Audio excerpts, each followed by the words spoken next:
Hey guys, it's Kiko. I'm going to be starting a new video series, and this is going to be video number one. I'm going to start doing these on Sundays. I realize this is not Sunday, but I'm going to start doing these every Sunday. I'm going to answer a question from a subscriber. So what I'm going to ask you guys to do is down in the description bar below, leave me a question to answer next Sunday. It can be about Yu-Gi-Oh! Or it doesn't necessarily have to be about Yu-Gi-Oh!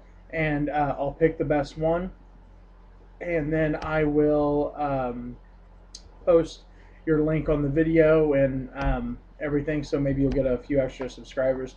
The guy that asked the question for this video, he doesn't make videos. He just has an account to watch and everything. But his name was Yu-Gi-Oh! Dork 527, and his question was, Kiko, how do you make so many different decks at one time, and where do you get the cards to make your decks? It's a good question.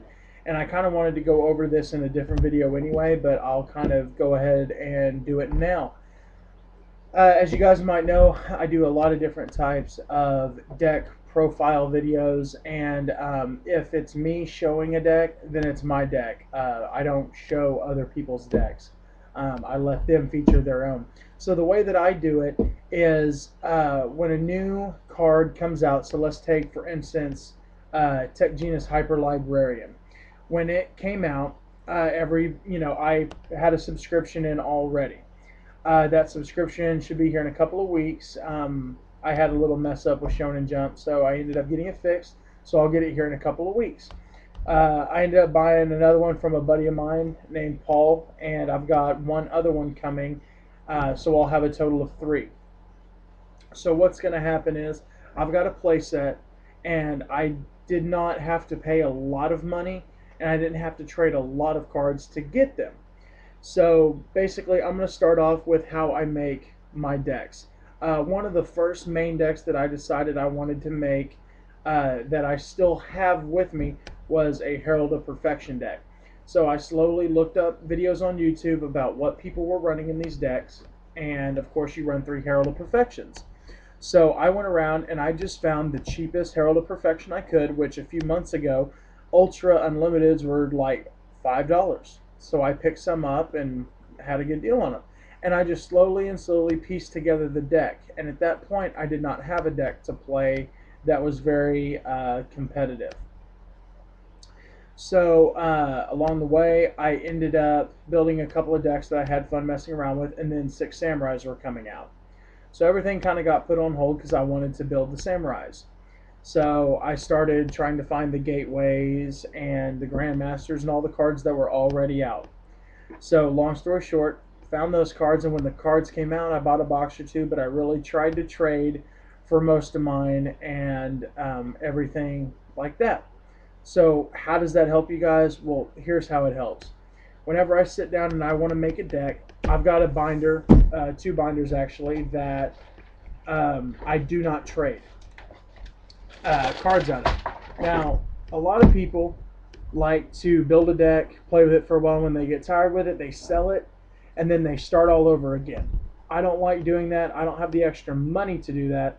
So, and I've played this game for a while, and I'm going to continue to play it for quite some time. So what I do is I have a couple of binders, these 2 right here. This one is my more high-end binder, and it's got expensive type hollows in it that I don't want to get rid of, and it's got collection stuff in it. So like as you guys can see here, playset of Secret Cyber Dragons, playset of Fabled Cerebrals,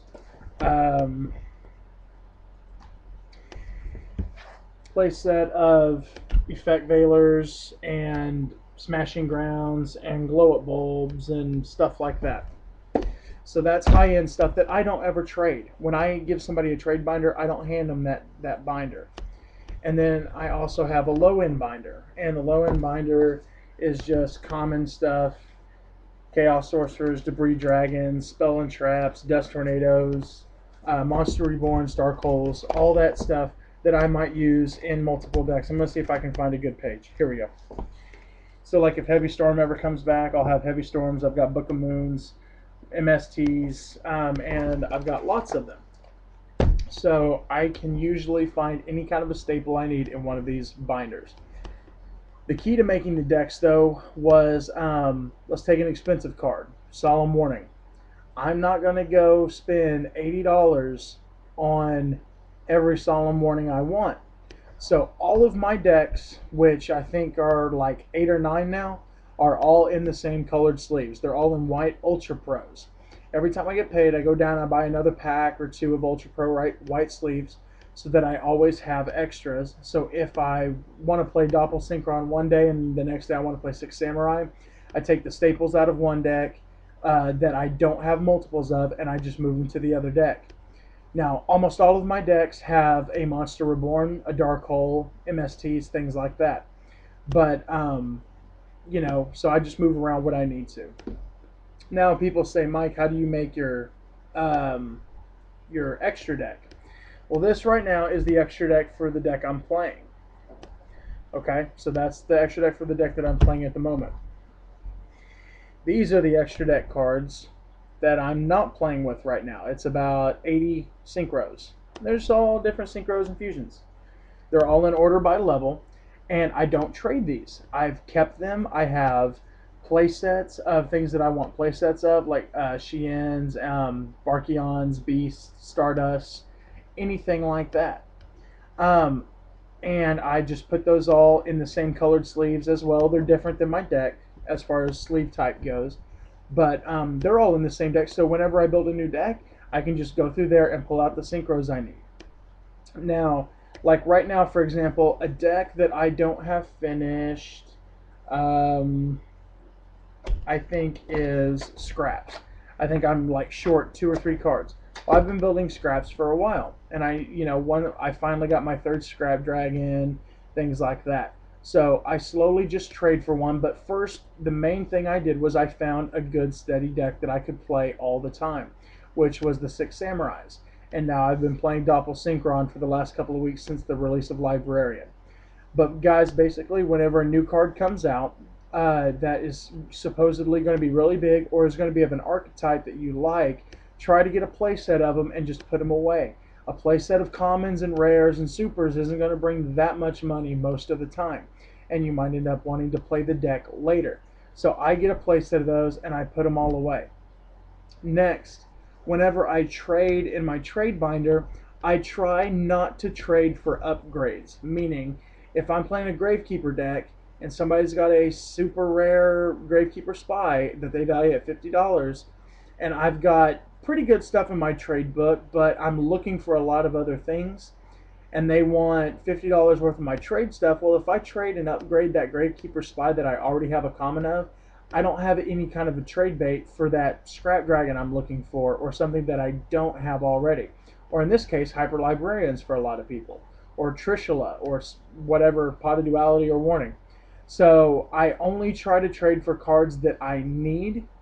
And then if the card that I really, really want, like if I really wanted a Super Spirit Reaper or something, and I find it and I get a good deal on it, I'll go for it there. I just kind of try to pick and choose. But I don't just trade randomly. I'm very particular about what I trade about, and I'm very particular about my prices, and I already have a lot of things in mind as to what I'm looking for. A lot of times people will say, well, even if you don't see anything you need, why don't you trade for trade bait? Well, if I'm trading for trade bait, I don't want to trade for a lot of little things. If you want a $50 card, I want 2 $25 cards or a $50 card or something like that, to where I can get big cards out of my big trades. So I hope that makes sense to you guys. And I do buy a lot of boxes and packs and things like that, but I do that mainly for YouTube. It is nice to pull things to use whenever I do pull them, but I mainly do that for YouTube, for you guys, for your entertainment. But I really just have a lot of decks that are just in boxes. Well, I don't have it out now, but like this right here is like 3 different decks that are just back to back to back. And I've got one of these that's filled with 5 decks and things like that. So basically that's how I am able to constantly make different kinds of decks. And then other cards that I only have like the main like 6 monsters for or something, I have all those in a different box to when I do want to build those.